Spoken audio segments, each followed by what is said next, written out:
Today on What's Next. Heart disease, diabetes, cancer, all of these risks decrease precipitously if you get up, assume the vertical, and start moving. Just get out there and do that. Having a conversation is the most complex cognitive operation for the brain that we know of. It's more complicated than brain surgery. Imagination and creativity and all those things. There's a certain childlike attitude about life, some wonder that I think you've got to keep alive.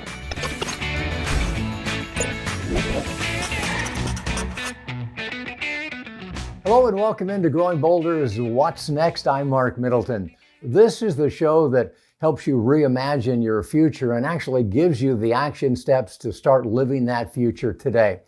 Remember this, it's not about age, it's about attitude, and we're here to give you that Growing Bolder attitude.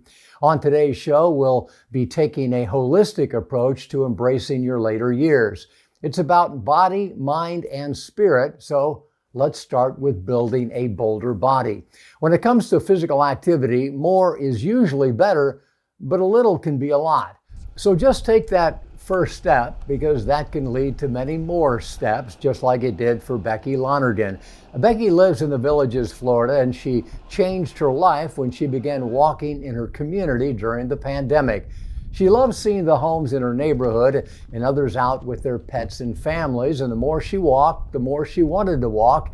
And soon she made it her goal to walk past every single home in the Villages, the world's largest 50-plus community, about 57 square miles. That's larger than Manhattan. And with each stroll she took, Lonergan was improving her longevity. If walking isn't for you, no problem. Just getting outside can provide multiple life-enhancing benefits. We've shared stories of gardeners who stay active just by caring for their plants, surfers and paddle boarders who keep their mind and body active in the water.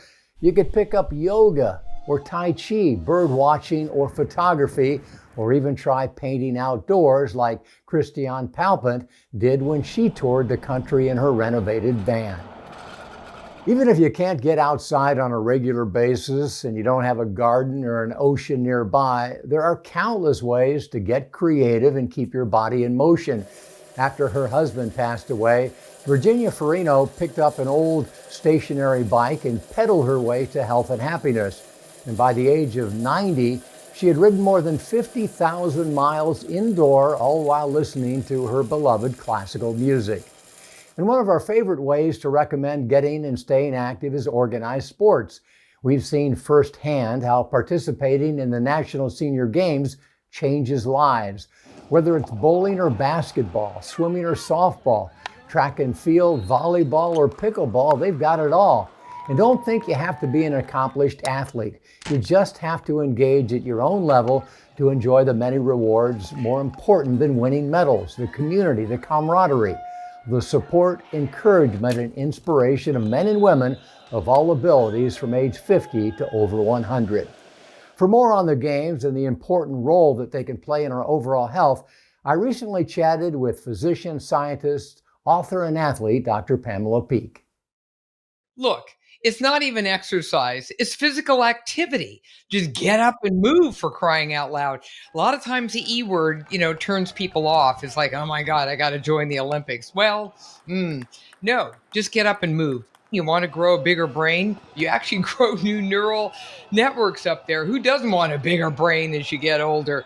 And then the other piece of it is heart disease, diabetes, cancer. All of these risks decrease precipitously if you get up, assume the vertical, and start moving. Just get out there and do that. I was part of a study that I helped pull together with the American College of Sports Medicine.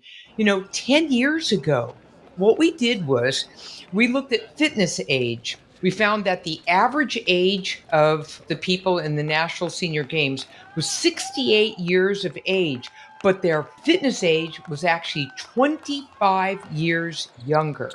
So if you want to chop off a quarter of a century, hello, fountain of youth, then all you have to do is get up and rock and roll. Give us, if you will, the Dr. Peak prescription for happy, healthy, and active aging as we leave. Write us a script. Tell us what we need to do right away. The first thing I want you to do is get up and move. That's it. Assume the vertical. All right. And then I want you to do this consistently. I never said the word perfectly. I said consistently. Try to do the best you can for every single day that you have. Number 3, always challenge your body and your mind. And when you're competing and when you're out there challenging your body, you're definitely challenging your mind at exactly the same time. So it's like the most perfect win-win. Watch what you're eating. Now, come on now. All right. Clean it up. Do something radical. Remember that 4-letter word, cook? Okay. C-O-O-K. Just saying. And then finally, would you stop, especially if you're a woman? All right, because I could speak for this, for all you little ovary people out there, my ovarian squad. All right, we take care of everyone who comes within 100 feet of us, and then we forget about ourselves. So self is not a 4-letter word. Self is something to be honored. And you got to take care of yourself. At the same time, the more, the healthier you get. And the more energized you are by doing the physical activity and getting networked in with your wonderful social communities, well, guess what, right? Then it strengthens the ability to live that life of meaning and purpose.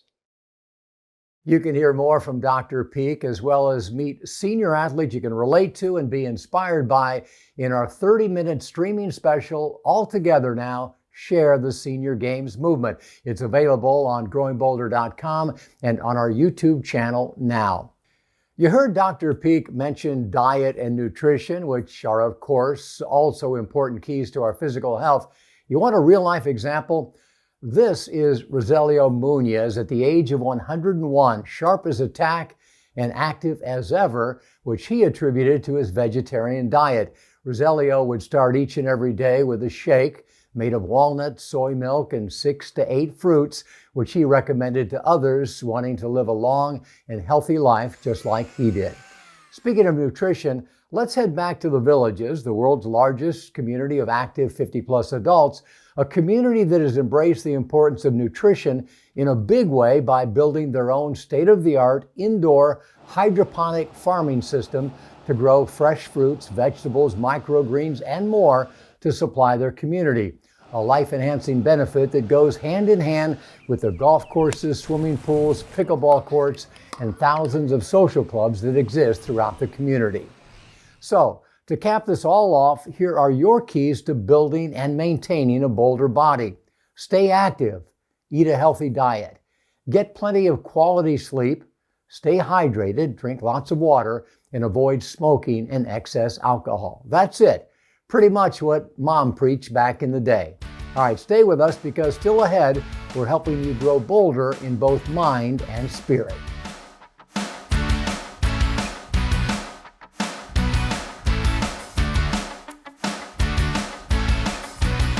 Having a conversation is the most complex cognitive operation for the brain that we know of.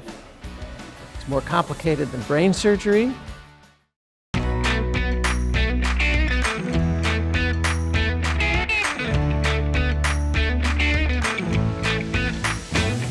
Welcome back inside What's Next as we share examples of ordinary people that are living extraordinary lives. Their stories, their examples can help us all grow bolder in body, mind, and spirit. All right, so far today we've already covered our body, so let's move inward now and focus on building a bolder brain. Multiple studies have proven that of all our personality traits, the only one with significant life-extending capabilities is creativity. And don't say I'm not creative, because you are. You're creative when you cook a new recipe, when you decorate your home, you take a photograph, or you pick out an outfit for the day. We've shared countless stories of musicians, photographers, dancers, writers, and painters who kept their minds sharp and their lives full through their creative activities. This is Nadia Netzel, who found her purpose in creating original art drawings for others. Even at the age of 99, she would make free drawings for anyone who asked, often from photos of family members or pets, and she told us that's what gave her life meaning. Now, if arts aren't your thing, consider the example of Stephen Jepson, a guy who believes that the key to a healthy mind is to never stop playing. Stephen leaps across rocks in his backyard, he throws knives, he juggles, he picks up things with his feet, and he's constantly inventing games to keep his mind active and his body moving. It turns out we can build a bolder brain simply by staying socially connected.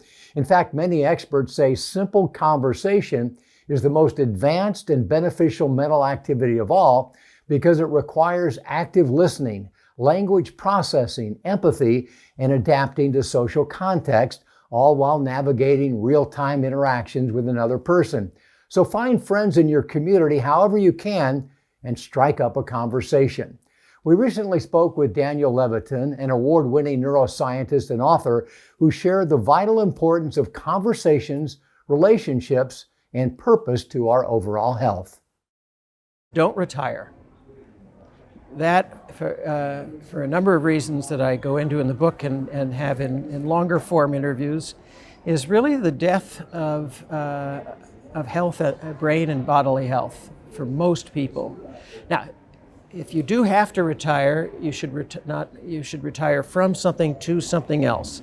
Again, it could be volunteerism. It doesn't really matter. But having a sense of purpose, having to be at a certain place at a certain time, having to interact with other people, what you and I are doing right now, having a conversation gets to the number 2 piece of advice, which is keep meeting new people. Having a conversation is the most complex cognitive operation for the brain that we know of. It's more complicated than brain surgery. I can tell you that because I teach brain surgeons is part of my teaching. And then the third piece is practice gratitude. If you're happy with what you have and not focused on what you lack, you'll be happy. Some great advice from Daniel Levitin, and you probably heard me say this before, but I'll say it again. A lack of social activity has been proven to be as harmful to us as smoking or obesity, so stay connected. And if you want even more brain health tips, be sure to check out our Bolder Brain series with Dr. Cody Sipe, available now on growingbolder.com. Imagination and creativity and all those things. There's a certain childlike attitude about life, some wonder that I think you've got to keep alive.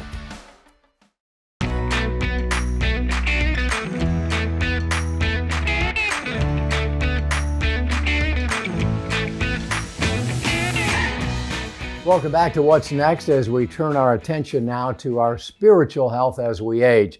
And when we talk about becoming more spiritual, we're not talking about becoming more religious, not that there's anything wrong with that.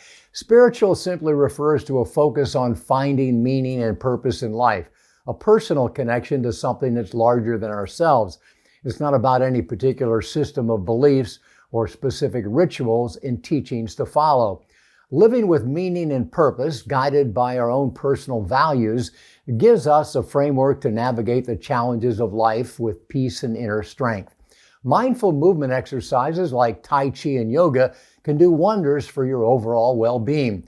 Growing Bolder was proud to share the story of Bernice Bates, who was once the Guinness World Record holder for the oldest yoga instructor in the world in her late 90s. She shared her gifts with others and helped students of all ages embrace their spirituality. Creative writing was a way for Belinda Cypress to calm her mind and feed her soul while she was grieving the loss of her husband on their 45th wedding anniversary. This award-winning poet channeled her feelings into her work, and she told Growing Bolder that she believes the key to happiness is to learn to put others ahead of yourself. You know, many others nurture their spirit by connecting with nature, like Charles Dasher does on the water and on biking trails. It's a God experience, the great outdoors. And that's truly what it's been for me. I find myself grounded here, I guess would be, that I can go be in the ocean, that I can go ride my mountain bike through the trails and just, I get really in the moment and forget about that stuff. Get quiet enough to know yourself. Wow.